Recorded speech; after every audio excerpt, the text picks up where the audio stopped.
All right. Welcome to episode 7 of Something to Say podcasts, a unique platform that amplifies the voices of individuals from various backgrounds sharing their passions. I'm your host, Greg DeShields, and I'm excited to bring you this very special podcast swap episode of Something to Say.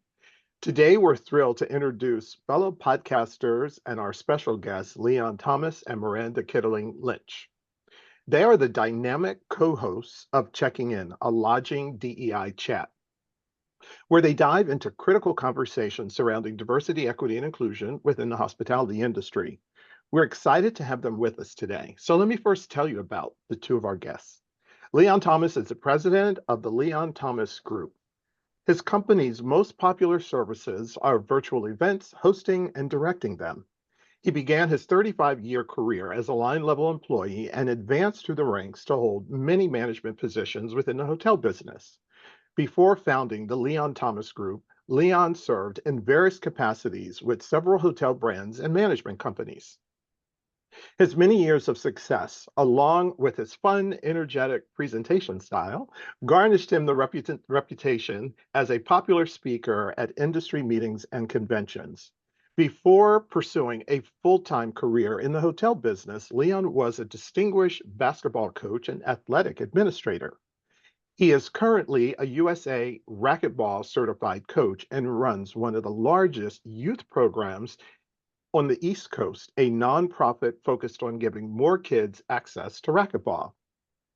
Dr. Miranda Kitterlin Lynch is the associate professor of a hospitality and tourism management program. She received her doctoral degree in hospitality administration from the University of Las Vegas. She is a director of networking for, get this, the Southeast Central and South American Federation, otherwise known as SICA, team for the International Council of Hotel and Restaurant Institutional Education. And that's the last time I'm going to say that way. Dr. Kidley has been the recipient of a Faculty Senate Award for Excellence in Teaching, Advising, and Mentoring, and is a recipient of the ICRE Education Collegiality Award. Dr. Kitterlin Lynch is a Coca-Cola endowed professor, recipient of international and domestic Best Paper Awards, and has published over 100 peer-reviewed articles, conference proceedings, and industry trade publications. So I am so thrilled to have both of you with us today. I'm so excited to dive into today's conversation. Thank you both so much for joining us. Thank you for having us. We're excited to be here. You made us sound way more important than I think we Yeah, wow. I tell you what, keep going. Keep going. Keep going. There's more. There's more, please. And I have to be honest with you, like at one point in time, I was going to try, like, just read all of it, but I said, no, I have to pull all the highlights. But, I also want to thank both of you for the opportunity to be interviewed on the Checking In Your Lodging DEI chat. So not only was it a blast, and I did have a great time, but the story was actually picked up by an industry publication called Vents Magazine. So the message and the communication is getting around. Thank you both so much. Thank you for Thank you. being with Thanks for us. being with us.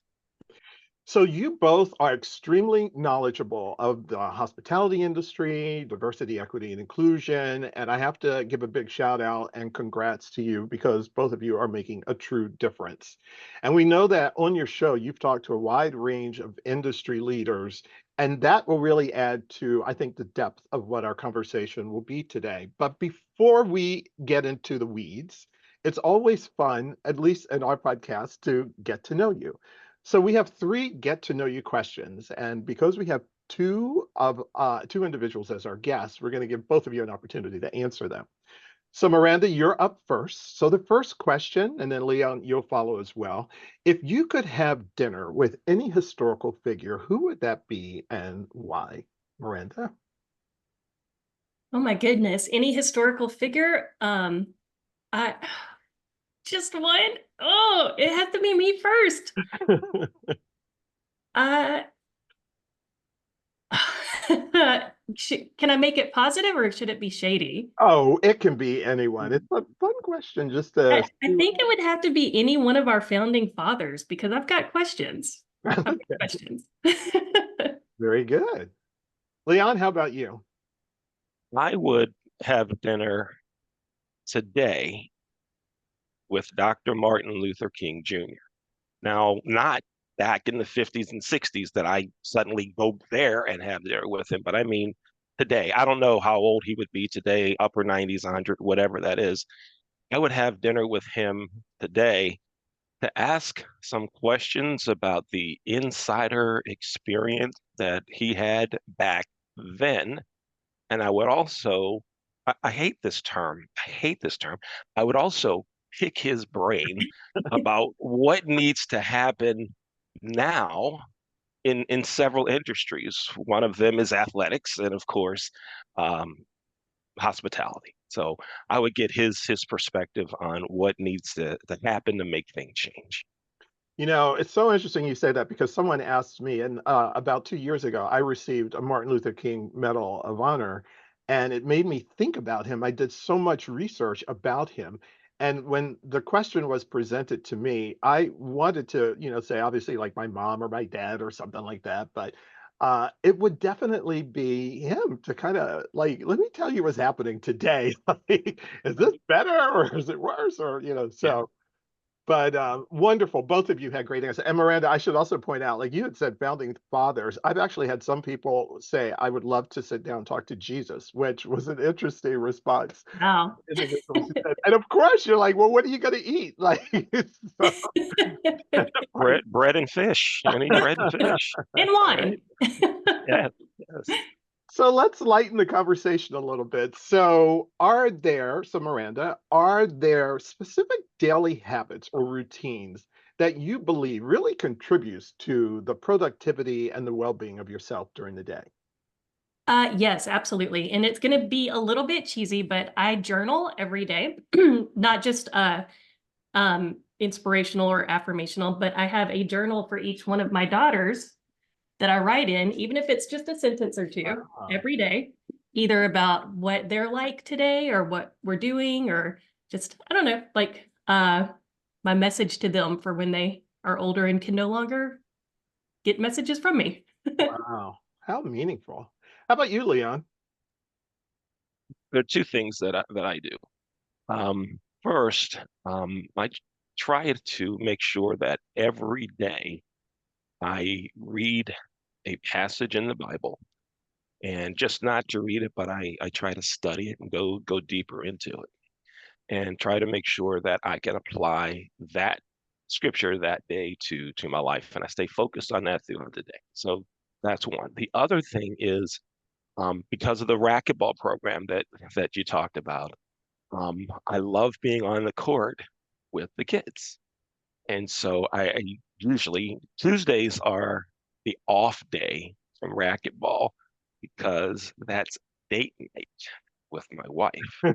But the rest of the time, I spend a lot of time on the court, and it's a way for me to give back to the community, but it's also great for me. It gives me exercise, right? And so I appreciate the opportunity to coach the kids, but it's a win-win. I hope they're having fun and learning, and it's exercise for me too. So those are things that if I don't play racquetball, I just don't feel right. Or if I don't read a little scripture, I don't feel right either. You can tell when he hasn't played racquetball for a while. He gets a little What? cranky. Me cranky? Never, never happened. So, it's interesting when I was kind of researching some interesting questions, that certainly came up about the beginning of your day. But in our house, we've adapted the um, thorn, rose, and bud. Have you heard of that? So, Yeah. I know the rose and thorn, but not the bud part. yeah, so at the end of the day, we kind of like take stock of the day. So we find out if there's a rose. So obviously something that was absolutely fantastic for your day. And then the bud is something that's going to really, bring you great opportunity in the future. And then the thorn is obviously something that was really bad during the course of the day. But it's an interesting concept to at least look back on what happened during the course of the day and kind of figure it out, which one is which fits. So, Yeah, I like that. Yeah, that's really cool. so all right. So my third one is, and because we talk a lot about passion here on Something to Say, I felt this was a great question. So back to you, Miranda. How do you balance your work life with your interests and the passions that you have? You know what? To be honest, I am very fortunate. I know that there are far more people who do not love their jobs than that do. I am incredibly passionate about what I do. I love every aspect of it. I love the teaching. I love the research. I love the service. Anytime I help someone in my area, uh, it's just, I really, really thrive on my career. It is my passion other than my family. So I don't feel that I need to balance. I feel like it's all just one big being. Very good. How about you, Leon? Very similar to Miranda. I love what I do, right? I love working in our production company, the Leon Thomas Group. We get an opportunity to work with college students and recent grads and help them start their careers. We talked about the racquetball program. I feel that I'm balanced. However, there are times that I just need to back away from it all, right? Because as an example, a few days ago, I was up at 8 a.m. for a recording. That client recording didn't end until noon. I had several meetings after that, and then at 4 o'clock, I left the studio and went to racquetball. Was there at 5, and I didn't leave there until 10. I got home at about 10:30. That's a long day. Now I enjoyed it, but I also am thinking, of ideas on how I can not do so much. Wow. So in both of your cases, that's a really good balance. I remember when I graduated from Johnson and Wales, and I was in, a hospitality management program. And as much as my father didn't want me to go into that industry, he did say to me that this will never ever seem like work to you because it's what you do. So I can appreciate from both of your perspective how it is kind of intertwined into you as individuals. All right, so the Leon and Miranda story. So I am anxious to kind of talk about this because you have your own show. So there's this chemistry and there's this automatically known interaction between the two of you, but a lot of people just don't know it. So now that I have you on something to say, I'm going to turn this question over to both of you. So the two of you are just very different. And Leon has a very specific way of identifying how different you are. But my question is, how did that really add to the quality of the work that you used in order to create your podcast show? I don't know what you mean by, I don't see any differences. Leon, did you want to answer first? No, you go ahead. You take the role on this one. Go ahead. So I think with any good partnership or with any good team, it's all about having people with strengths in different areas, right? And I think that we complement each other with our strengths and with our life experiences, right? So I think that that's what really creates a good dynamic is when you have those complementary experiences, histories, et cetera. Now, I agree with that. Greg, I don't know if should I go ahead and share now what I Yeah. call said about our relationship. What I said was, who'd have thunk that this, which she called Miranda, what you have referred to and others have said, a middle-aged white lady and an older, nearly seasoned black man working together, right? If you were to look at um, research, that would say we're really not supposed to work together, right? We're not supposed to do this. We're not supposed to do articles together. We're not supposed to have this show based on stereotypes. But I think because there's a common cause, a common theme that we both believe in, that has helped our show have some success.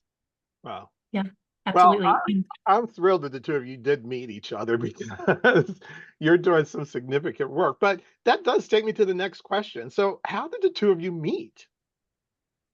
Yeah, so back I want to say it was 2020. I was asked to host a panel of, I believe it was students, either students or industry professionals, to talk about DEI efforts. And after we had the panel, the virtual panel, Leon contacted me on LinkedIn. I think his messaging was meant to say, "Hey, these are the things that you really sucked at. Let me help you." But he said it in a much nicer way. Wow, wow. That what I remember from that, Greg, was being a virtual event producer, and of course, back in 2020, everyone was, figuring out ways to get things on air, right? And so I attended not as with the idea being, let me find out what they're not doing well, and I'm going to email her or LinkedIn message. I was there for the content. I was there for the information, Mm. right? And the first thing that I honestly thought was, here's a white lady that gets it. Look at this. She's leading a panel with all black folk. Mm. Like, how cool is that? Then as I started listening and watching the event, I'm like, "Eh, things that could be changed. There's some things that could be changed." So I messaged Miranda, and I think my first message was great info, great conversation, great content, and all of that. And she came back with, yes, great, thank you, I appreciate it. Then I said something like, there's some ways to improve. Would you be interested in learning about it? And she said, yes. And then I think I sent like 10 pages of this can be better, this can be better, this can be better. And I was expecting, like I do for a lot of folks, is the return message that said, thanks, no thanks, goodbye, good luck, have a nice day. Wow. Instead, she embraced it, and that got things started for us. Wow. Well, I always say there is a power of LinkedIn, and yours is a perfect example of how you can leverage that and really see some great outcomes. I will tell you, the gentleman who does our post production, I met him through LinkedIn, and he's in Pakistan. So the idea that you're able to leverage the network and the relationship you get is fantastic, and it certainly has shown to be the case for both of you. So now I would be remiss if I didn't give you some opportunity to talk about the Checking In, a lodging DEI chat podcast. I'd love to learn as much from both of you about it. Greg, Greg, Yes.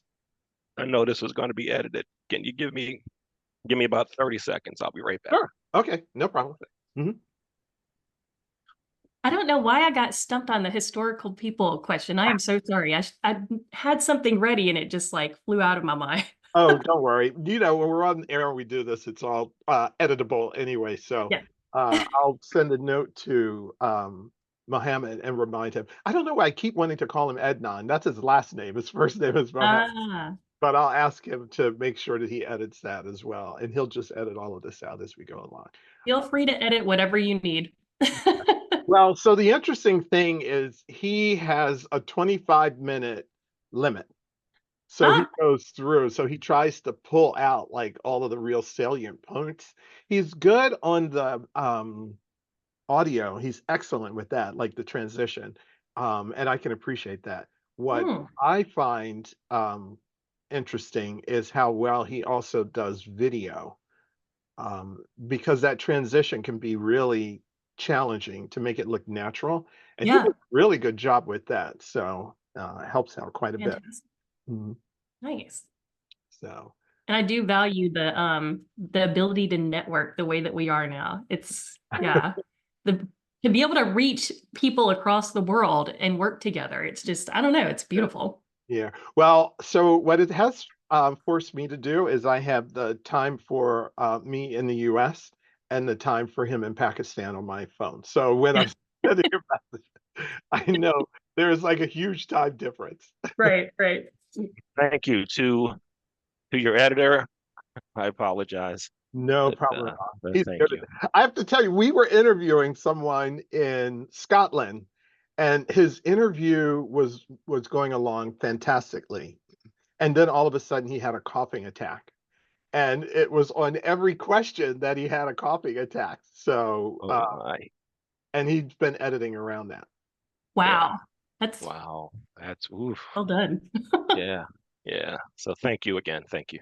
No problem. All right, so I'll pick it up where we kind of left off. So now we've had an opportunity to learn a lot about both of you, and thank you so much for spending the time telling us about how you met and the power of LinkedIn. But more importantly, now I think it would be super if you had a bit of a six-lane highway to talk about the Checking In a Lodging DEI chat podcast. I mean, there's a lot that I have to say with that. So Number one, why did you come up with Chad and checking in? Obviously, I guess it's connected to the hotel industry, but can you tell us about the show, how you started it, and really what's the purpose behind it? Sure. Who do you want to jump in first? Let's do Leon. You moved around on the screen, so Leon, we'll Oh, start with you. So when after Miranda and I met, there were some shows that the Leon Thomas Group was producing, and I asked her to be a guest on several of those shows, and most of them were related to DEI. And in watching how smooth she was in presenting and thinking about what our industry needs, I thought it would be great if the two of us could come together and start a show. But I think the first thing that happened was, Miranda, I think you contacted me to ask if I wanted to collaborate with you on an article about the lack of Black hotel managers, right? I hmm think that was the first thing, and then that rolled into guest spots on some of our shows, and then it just took off from there. And I said, it was actually one of our interns who said, y'all should do a show. I'm like, we don't have time to do a show. And she said, you don't have time not to do Good show. a show because you both have similar interests and this is going to be a hit. And she was right. Yeah. So that's it from my perspective. Yeah. Yeah, yeah, absolutely. And I think we're due for a follow-up article, because we did a couple of those for Hotel News Now, and now that we've got the show rolling and had so many great guests, I think I don't know, it's been such a rewarding experience. So thank you for being my teammate, Leon, on this journey. Oh, thank you as well. I'm enjoying it. Thank you. So I do want to just, maybe from it's the nerdy podcaster, branding, marketing guy. So how did you come up with the title of the show? I mean, there's so many things you probably could have called it. Honestly, I think that I just asked my assistant at the time, my research assistant, hey, we have this idea, this is what we want to do. She was also very interested in this type of content, and I said, spitball some ideas at me, and I shared them with Leon, and he said, this is the one. Wow. Yeah. Very cool. Yeah, that's right. Yeah. And when you think about, the term checking in, it fits well with the hotel industry, right? That you're gonna check into your room, Right. but also with the show being, let's check in to find out how things are going in terms of diversity, equity, inclusion in the hotel business. Let's check in to find out what's going on. So when Miranda sent that suggested show name over, I'm like, yeah, that's it. We're in. Let's roll. Great. Yeah. Well, I know one of the iconic questions on your show is what would you tell your 20-year-old self? And I have to say, it made me think for a while when I was asked that question. How did you come up with the question? But of course, how would the two of you answer that question? But let's first talk about how you came up with the question. Gosh, I don't even remember how I came up with that. I think it's one of my favorite questions that I like to ask any of my guest speakers that come into the classroom or that I'm able to interview. And I think that it's just such a valuable thing to look, kind of reflect on. Um, if I had to give one answer, it would be, I will give you an answer, but I look back at my 20-year-old self and think, gosh, you made so many mistakes. I want to tell you so many things. Um,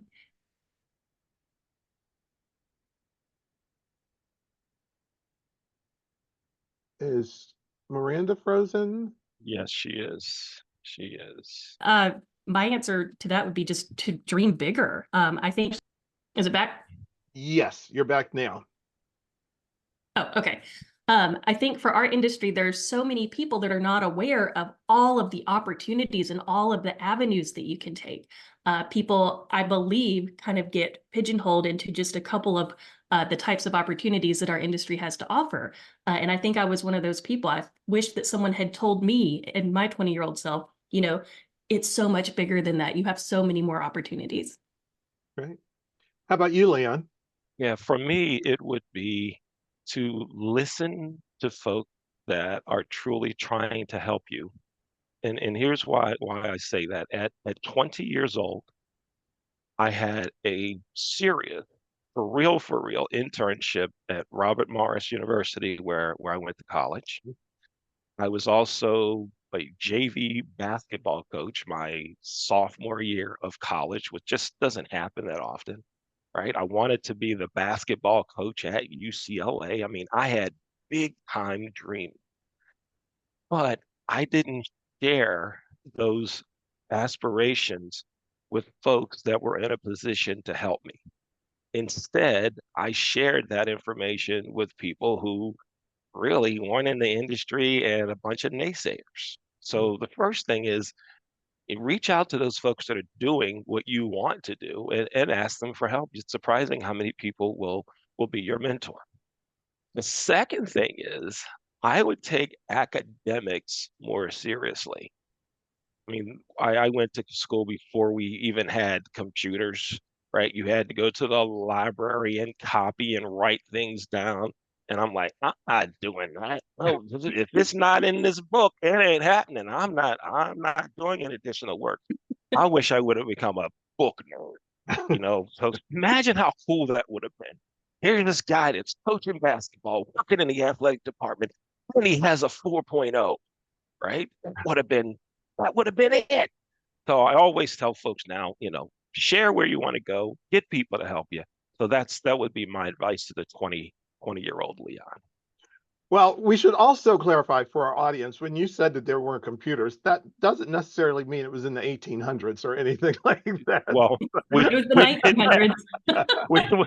we didn't have the laptops. I think our in the computer lab at our library there were 16 computers connected to a mainframe with the big monitors with wires running everywhere, and you had to sign in to use it. You got a 30-minute time period on there. You basically all you could do was go on there and use Word or Word Perfect or whatever it was called at the time.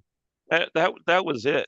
That was it. That's all you could do. So So all of those are terrific keywords. I'll use them as we go about promoting this episode. oh, And we'll have a certain demographic that'll say, yes, I remember that. I remember it, right?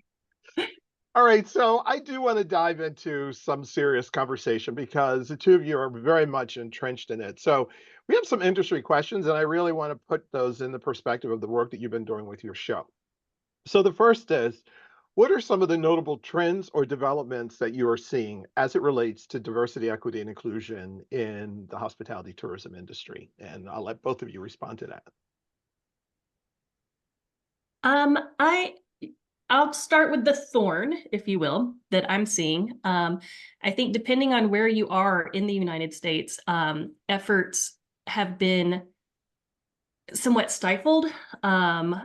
I won't pick on any of the states or politicians or anything like that, but I know that in certain areas, people are very discouraged by their seeming inability to continue the progress that we were hoping to see back in 2020. So I'll give the thorn. Leon, maybe you can give the rose. Well, there are a couple of things. One, I still see a lot of interaction on particularly LinkedIn where there is a statement about a way to improve DEI in the hotel business and other industries. And I still see folks providing negative comments toward those posts. So a recent post I saw, someone said, our hotel is looking for general managers and we'd really like to have some minority candidates. Okay, right on, great. Many of the comments were, oh, so white people aren't good enough. You're looking specifically for black folk. Why? And I'm like, they're trying to help. This is a company that's trying to give folks an opportunity, right? The next thing is I sense that because of all the laws that are changing and the guidelines that are out there, that people are afraid to talk about it. People are afraid to do things. Um, we've had some folks that we would like to have on the show, and I contact them, and they're like, "No, I can't. I can talk about anything but that. My company's not gonna like it. My family's not gonna like it." I'm like, dude, just the other day you told me you're supporting the show. Those things, right?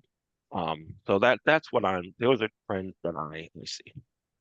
It's interesting the trends that you bring up, and certainly, in as much as your show is entitled Checking In, I mean, had we, I guess, listened to some of your earlier recordings, who would have thought that we would be at this point having this kind of conversation when 2020, 2021, your conversations probably would have been, there's so many people who want to talk about it. So Yeah. it is really a good check-in to let people know that there are some significant headwinds or just trends of change. That means that how we approach it in this business is going to be different from how it was before, and probably as it is as we move forward. But just to go a little bit deeper, so are there some common conceptions that you would probably want to share or clean up about diversity, equity, and inclusion in the tourism industry, hospitality industry?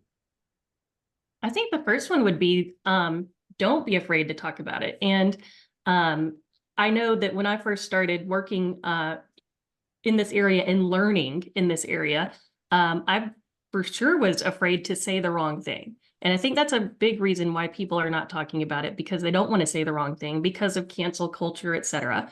But if you I think that it's important to know that yes, the likelihood of you saying the wrong thing, it exists. But if you say nothing, then you're not really doing anything. So The one of the things that I wish that folks would think about when they hear the term DEI, it's not all about race. There's so many things that are included in the DEI conversation. And when one sees those letters, DEI, for many, their thoughts go to race and race relations. And we had two guests on our show that talked about making sure your hotel is more accessible for those with physical conditions, right? And I've seen other shows that highlight that. It's not just about race, and so often people focus on that, and it's much broader than race. yes. The both of you just have talked about language and how we talk about diversity, equity, and inclusion. And there was an article about a week ago that came out in the Wall Street Journal where they were citing a conversation with Jamie Dimon from JP Morgan Chase, and this evolution of the language of diversity, and how even the phrase DEI is really being redacted from a lot of corporate annual reports and that sort of thing. So, can you talk about what you have seen, or what are some of your feedback about the language that's even being used? I mean, your program is a DEI chat. So, are you considering maybe reevaluating the use of that to find language that is more appropriate? So I just want to spend a little time and talk about the integration of language and how it's changing, to maybe help even some of those in the audience to learn about some of the things that they should be thinking about.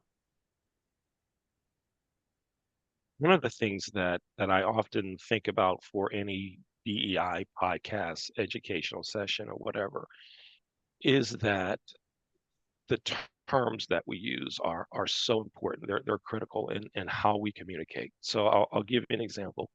There's someone that I'm close to in the business, and he is a real strong proponent of giving minorities, Black folk, an opportunity. And I've never heard him use the term Black general manager, Black director of sales. He uses the term Afro color American. And every time I talk with him, I go, stop, no, no, no. That's not what it is. It's not Afro Black color American. It's African American, or just say Black. And he's like, well, what's the difference? You know what I mean? No, you're a leader in this. You give opportunity. You have to get the terminology right. You just can't let it float out there any way that you want. And the second thought that I have is that there are so many areas of intersectionality. You have a Black female, you have a Hispanic male, right? You have the Black male in a wheelchair, right? Who's married to a white lady, right? There's so many intersections that happen when we talk about DEI, and I'd like folks to understand those intersections and just not focus on one. And let's get the terms right. Yeah, absolutely. And things change so quickly. I think that if people listening have suggestions for name changes for our show, we are certainly open. I am constantly trying to learn and improve. So please send it our way. I know for many, the continued evolution of language is something that's really needed. It's almost like, you get volume one, volume two of the ever evolving dictionary, which helps you to be at least um, able to engage in the conversation without there being a preconceived interpretation of either your lack of knowledge or the inappropriate terms of the language that you use. But we've certainly learned over the last few years that where we started and what we use to describe the circumstances have changed as time has gone forward. I also wanted to kind of move to a conversation with you about the idea of innovation and what that really means from a DEI perspective. We've certainly seen the integration of artificial intelligence throughout the hospitality industry in a variety of different ways, but I wanted to kind of move the conversation away from some of the more granular discussion and really talk about some of the future evolution that's really associated, not just with the hospitality industry, but how DEI will be impacted. So, can you discuss some of your observations or your thoughts around issues of innovation that you may see?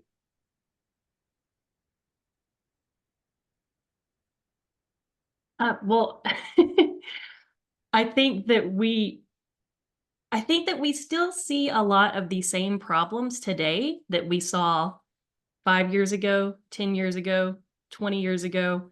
I think we still see some of the same problems that simply have not gone away. So, in terms of innovation, I don't know what it's going to take, but I know we need it Mm, to actually move the needle, right, in a significant way.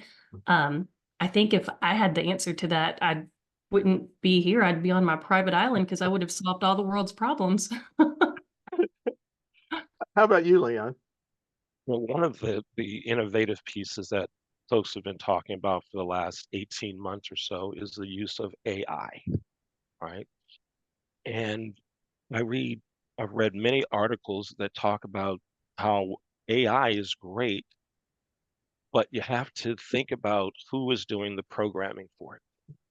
So if there is a young white male who's programming the AI system, they're going to have, excuse me, ideas on what AI should offer as responses, as feedback, right?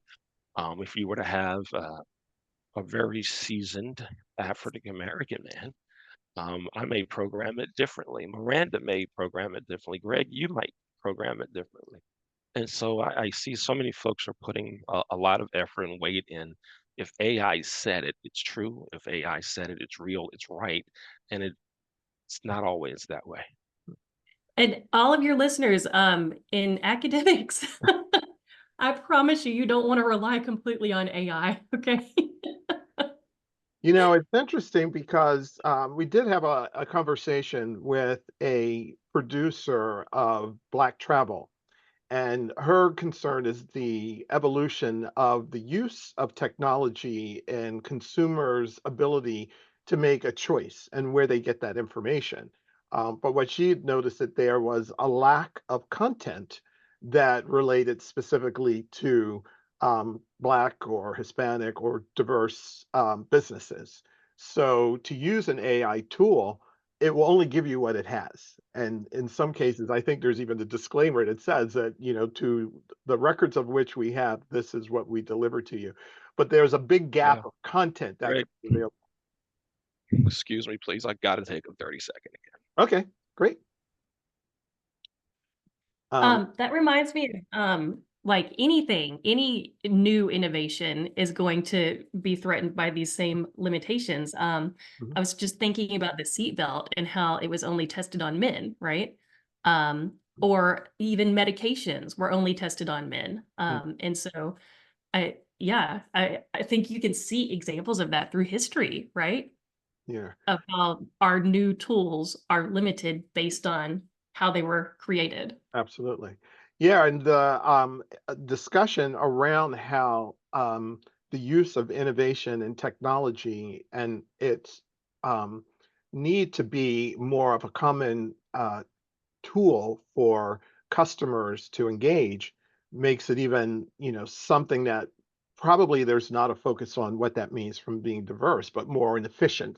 efficiency. So, Great. Thank you. Thank you. oh, no problem. Um, I have a this health issue that's been coming and going around. You're aware of it. I've been getting sick like every 6 months, Greg, and they can't figure out what causing it. And this morning, about 11:15, I started feeling symptoms of it. And I'm like, yeah, I'm good. I'm good. And I'm okay now. But Okay. so that's why I need to take some breaks. So I apologize for that. But I want to get the show done. I don't want to reschedule. I want to get it done. And so thank you for your understanding. Thank you. No problem at all. And we are to our last question. So let me move to that. So let me just say it has been an absolute pleasure to check in with both of you, but our show is entitled Something to Say, and we purposefully came up with that because we know everybody has something that they want to say. So, Miranda and Leon, let me turn it over to you. You've had a little bit of time in the planning for this to respond to that question. So, why don't we start with you, Miranda, first? What do you have to say? It's not an original thought, but it's something that I believe firmly in. And it's if you can help people in any aspect of life. And if you can't help people, at least get the hell out of their way, right? So, um, short, sweet, to the point. Leon? So I have two things. One, I'm gonna go on a tangent here for about 30 seconds. And then I'm gonna circle back to something else. One, if your company has made statements that indicate you support DEI, but the pictures on your website and those that you post with, hey, look at us, does not show diversity, you need to stop talking about it. And I often call folks out when I see those photographs, right? So if you're about it, be about it, right? And if you're not, don't say you are, and that's okay. The next thing is DEI, and this comes from one of our guests, Juan Tamayo. He said, DEI should not be seen as an extracurricular activity. Mm. This should not be a sign up if you feel like it, right? And it needs to be more than just a one shot meeting or whatever, right? But here's the other thing, we all have gifts that we can use to help others. I want to encourage everyone to not sleep on your gifts. What what you bring to the table to help someone is something totally different than I offer, something totally different than Miranda offers. But we all, every one of us has something that we have, a skill, a relationship, maybe, that we can use to help people. And I'd like to see us, particularly in the hospitality industry, but wherever else our lives take us to, let's think about how can we help? How can we improve the lives of others? Wow. So now I realize after reading your bio about the enthusiasm and your experience as a coach, it's a very inspirational response.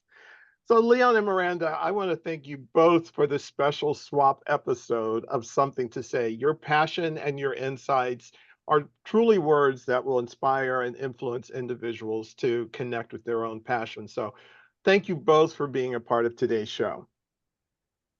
Thank you so Thank much for you. having us. Greg, thank you for having us. I enjoyed the time spending with you. Thank you.